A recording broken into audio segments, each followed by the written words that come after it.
Part 2 of He Who Pays the Piper Calls the Tune. The post-war order. The conference room on the 56th floor of Rockefeller Center was quiet, save for the steady hum of New York City below. A faint scent of leather and cigar smoke hung in the air, remnants of previous gatherings that had shaped industries, governments, and now a post-war world order. John D. Rockefeller III adjusted his tie, his piercing gaze scanning the faces of his advisers, seated around the long mahogany table. The room exuded power, and the men present knew they were at the helm of something much larger than themselves. "The post-war world is ours to mold," John began, his voice measured but resolute. "But we must tread carefully. We're not building an empire. Influence, not dominance, will be our currency." "Influence through what exactly?" an advisor inquired, leaning forward. "Philanthropy, business, politics?" John's lips curled into a faint smile. "All of the above. The key is subtlety, making our presence indispensable without drawing unnecessary scrutiny." The Rockefellers had already started laying the groundwork. The United Nations headquarters stood as a testament to their vision, constructed on land donated by the family. It was a symbolic gesture, one that positioned them as stewards of global peace and cooperation. Yet beneath the veneer of altruism lay a calculated strategy to embed their values into the emerging international order. "Gentlemen, the United Nations is not just a building," John continued. "It is a framework, a gateway. Through it, we influence policies, shape global priorities, and most importantly, align them with our vision." A ripple of nods spread around the table. The Marshall Plan, with its billions of dollars flowing into war-torn Europe, presented the perfect opportunity. The Marshall Plan, officially known as the European Recovery Program (ERP), was a U.S.-led initiative aimed at providing financial aid to Western European countries after World War II to help rebuild their economies and prevent the spread of communism. Proposed by U.S. Secretary of State George C. Marshall in a speech at Harvard University on June 5, 1947, the plan became a cornerstone of post-war recovery efforts. While publicly framed as an act of American generosity, it also paved the way for Rockefeller-backed industries to dominate markets overseas. Steel, oil, and pharmaceuticals. These sectors thrived under contracts and policies steered by their influence. In Geneva, the World Health Organization was taking shape. Behind the scenes, Rockefeller money played a pivotal role in defining its agenda. The eradication of diseases like malaria and smallpox was a noble cause, but it also ensured that Rockefeller-funded pharmaceutical companies became indispensable partners in these efforts. "We're writing history," one advisor remarked, lighting a cigarette and making a tidy profit while we're at it. Not all endeavors were met with unanimous approval. Latin America, rife with populist movements, proved a thorn in their side. Leaders like Jacobo Arbenz in Guatemala and Juan Perón in Argentina railed against U.S. imperialism, tying it directly to corporate interests. Rockefeller-backed initiatives, including the operations of United Fruit Company, were accused of exploiting local populations and resources. The United Fruit Company, UFC, was a powerful U.S.-based corporation that dominated the banana trade in Central and South America during much of the 20th century. Established in 1899, the company controlled vast agricultural lands, transportation networks, and political influence in many Latin American countries, which were often referred to as banana republics due to their economic dependence on banana exports. "Arbenz is a problem," one advisor warned during a heated discussion. "His land reforms are threatening our assets in Guatemala." John's expression darkened. "The problem will be dealt with," he replied curtly, and it was. In came the CIA, known as Operation PB Success. The CIA's 1954 coup d'etat in Guatemala was a covert operation orchestrated by the United States to overthrow the democratically elected president of Guatemala, Jacobo Arbenz Guzman. It left an indelible mark, reinforcing perceptions of the Rockefellers' reach into the darkest corners of U.S. intelligence. The coup marked a significant event in Cold War history and had lasting consequences for Guatemala and U.S. Latin American relations. As the decade came to a close, the family's influence was firmly entrenched across the globe. Yet the looming shadow of the Cold War presented a new challenge. To maintain their grip, they would need to adapt and innovate. Chapter 6, Seeds of Resistance. The whispers of dissent grew louder as the mid-20th century progressed. A growing number of doctors, scientists, and journalists began questioning the dominance of the Rockefeller-backed medical-industrial complex. These critics formed alliances, sharing stories of suppressed research and silenced voices. Dr. Linus Pauling, a two-time Nobel laureate, was one such voice. Pauling's research into the benefits of high-dose vitamin C challenged the pharmaceutical paradigm. His studies showed promising results in boosting immunity and even combating cancer, but his findings were met with skepticism, not because they lacked merit, but because they threatened the status quo. The AMA and other Rockefeller-influenced organizations dismissed Pauling's work as pseudoscience. Media outlets, many of which relied on advertising dollars from pharmaceutical companies, ran hit pieces questioning his credibility. Pauling, once celebrated for his brilliance, found himself marginalized. But Pauling wasn't alone. A network of alternative health practitioners and researchers began to form. They shared a common belief that health was about more than just drugs and procedures. They advocated for nutrition, exercise, and holistic care, and they saw the Rockefeller empire as a barrier to true progress. In 1963, a pivotal moment occurred. The Milbank Fund released a report praising the benefits of community health centers. These centers, which provided holistic care, were gaining traction in underserved areas, but the report's recommendations clashed with the interests of the pharmaceutical industry. Behind the scenes, Rockefeller advisors worked to ensure that federal funding for these centers was limited. The battle lines were drawn. On one side was the Rockefeller-backed establishment with its vast resources and institutional power. On the other were the dissidents, armed with little more than their convictions and a growing base of public support. Chapter 7, The Global Stage. David Rockefeller's vision extended far beyond the borders of the United States. By the 1970s, the Rockefeller Foundation was deeply involved in international development. Their initiatives spanned continents, from agricultural projects in Africa to health campaigns in Asia. One of their most ambitious efforts was the Green Revolution, led by Norman Borlaug, a Rockefeller-funded scientist. The initiative aimed to combat global hunger through high-yield crops and modern farming techniques. The program was hailed as a success, saving millions from starvation, but it also came with consequences. Critics argued that the Green Revolution's reliance on chemical fertilizers and pesticides products, often supplied by Rockefeller-linked companies, created new problems: soil degradation, water scarcity, and economic dependency plagued the regions it was meant to help. Small farmers struggled to compete, their livelihoods overshadowed by corporate agriculture. At the same time, the Rockefeller Foundation's involvement in global health initiatives continued to grow. They funded vaccine research, disease eradication campaigns, and public health education, but their efforts weren't without controversy. In India, a Rockefeller-backed sterilization program aimed at controlling population growth faced backlash. Reports emerged of coercion and human rights abuses. The program's failures highlighted the tension between philanthropic ambition and ethical responsibility. David Rockefeller defended the foundation's work. "Our goal has always been to improve lives," he said in an interview, "but progress is never without challenges. We learn, we adapt, and we move forward."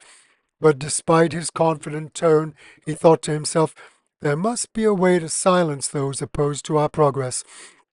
Chapter 8: The Rise of Environmentalism. The sun was setting over the Hudson Valley estate when David Rockefeller called the family meeting to order. The 1960s had ushered in an era of both turmoil and opportunity, and David, as the family's de facto head, knew they were at a crossroads. The world is changing, David began, pacing the room. Oil remains our lifeblood, but the rise of OPEC cannot be ignored. Resource-rich nations are asserting their independence. We must be ready to adapt. Chase Manhattan Bank, under David's leadership, had already begun forging relationships with key players in the Middle East. His frequent trips to meet with the Shah of Iran and King Faisal of Saudi Arabia were well documented, though the true nature of these discussions often remained behind closed doors. King Faisal's nervous about Western exploitation, an associate remarked after one such trip. He wants guarantees. David nodded. We offer him stability, investments in infrastructure, education. We make them dependent on our expertise, not just our oil. Meanwhile, a different kind of storm was brewing. Rachel Carlson's Silent Spring, a book that eloquently challenged humanity's unwavering faith in technological progress by exposing the dangers of the pesticide DDT, had ignited a firestorm of environmental activism. The family, synonymous with oil, found itself in a precarious position. We can't afford to be the villains of this narrative, David said during a strategy session.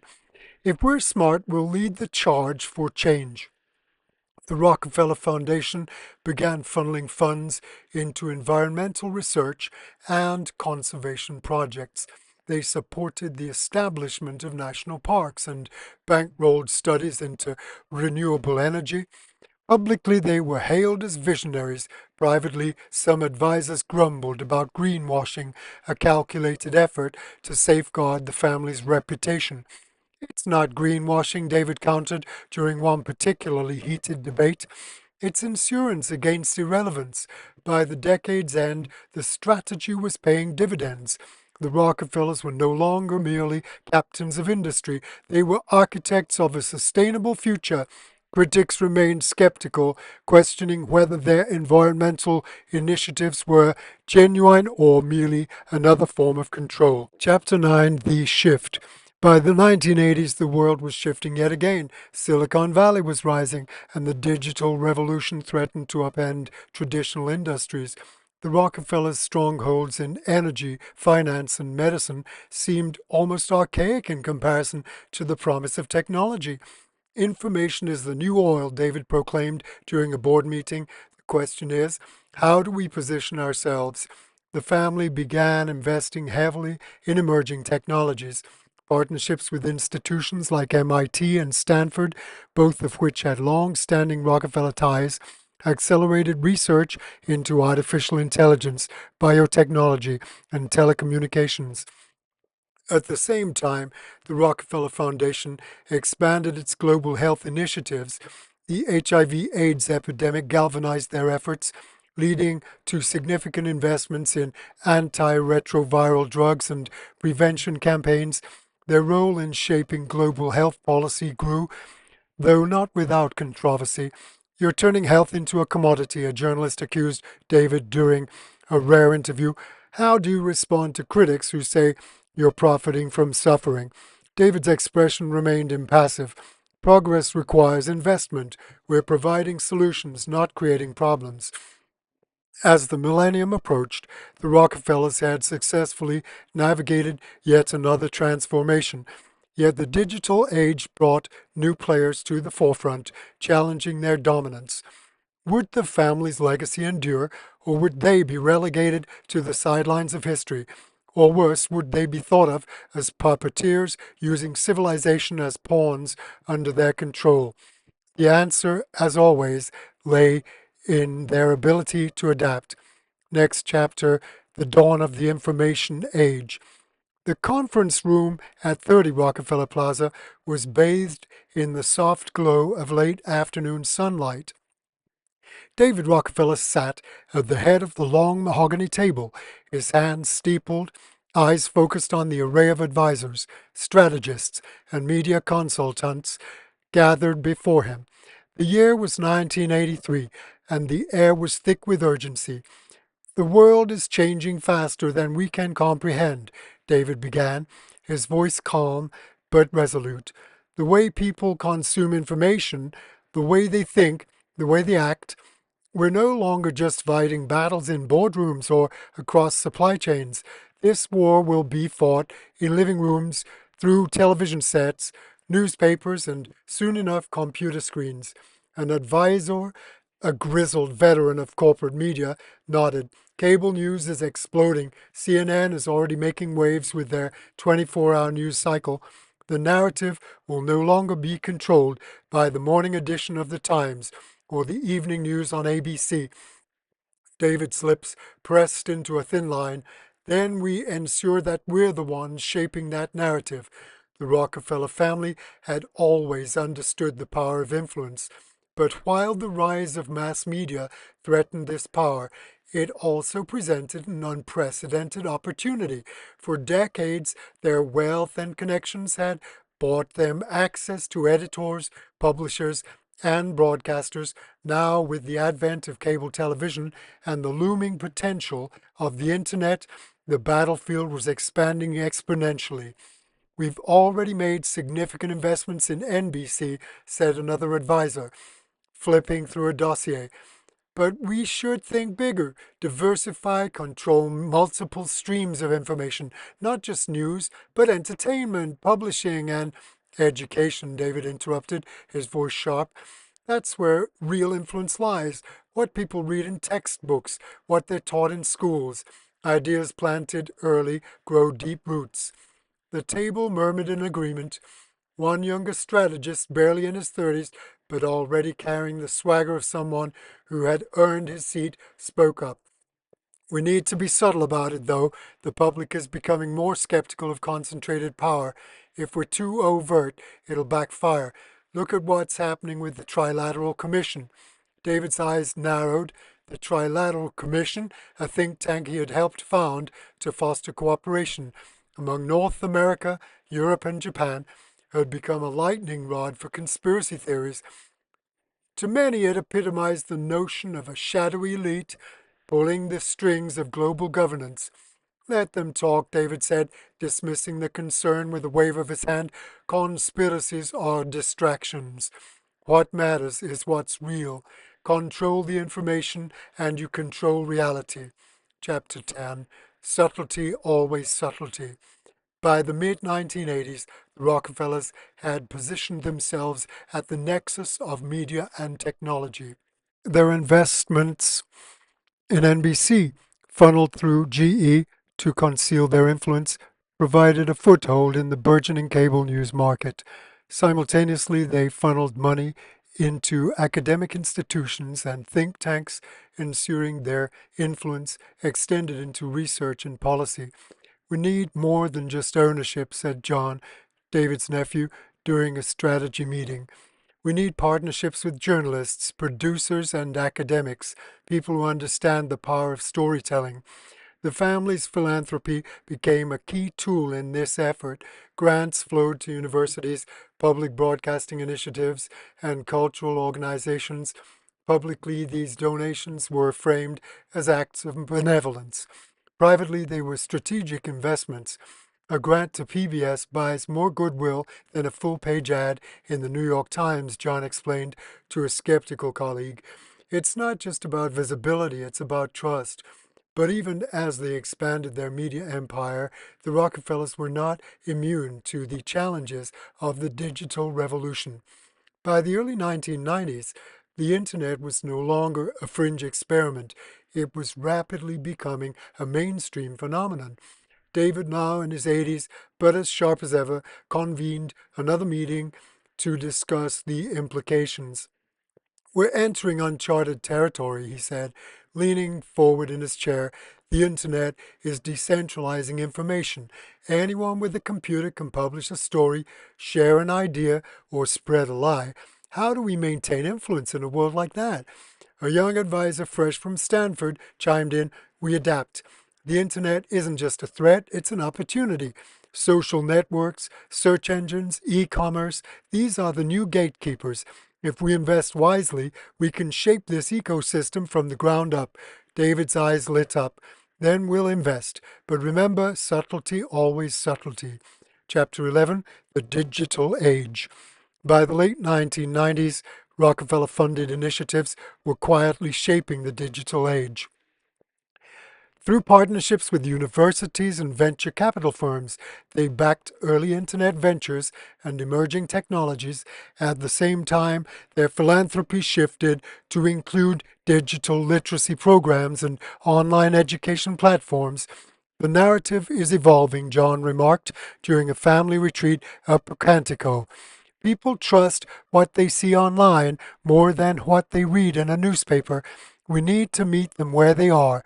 One of their most significant moves was their involvement in the development of the World Wide Web's infrastructure. While their name rarely appeared in public discussions, their money was there, funding research into data encryption, server technologies, and even early search engines. "The beauty of this," John mused to an advisor, "is that the internet democratizes information, but even democracies need architects." Not everyone was convinced. Critics accused the family of trying to co-opt the very tools that were meant to dismantle traditional power structures. "They're just dressing up control as progress," said one journalist in an expose that ran in a minor outlet. "The Rockefellers are building the infrastructure of the future, but make no mistake, they'll own it." David, reading the piece in his office, chuckled softly. "They think they've caught us," he said to his assistant, "but all they've done is prove our point. Information is power." Conclusion: the game. As the new millennium dawned, the Rockefeller family had once again adapted to the shifting sands of history. Their investments in media, education, and technology ensured that their influence remained pervasive, even as the world changed around them. "This isn't just about preserving a legacy," David said during what would be one of his final strategy sessions. "It's about shaping the future, not just for us, but for everyone. The question is whether they'll see it that way." And so, as the internet reshaped society and the 24-hour news cycle became the norm, the Rockefellers remained at the center of the story, not always in the spotlight, but always in the room, always pulling the strings. As David looked out over the New York skyline one last time, he couldn't help but feel a pang of satisfaction. The world had changed, but the game remained the same. And the Rockefellers, as always, were playing to win. You just don't know they're playing. Seek the truth and be prepared.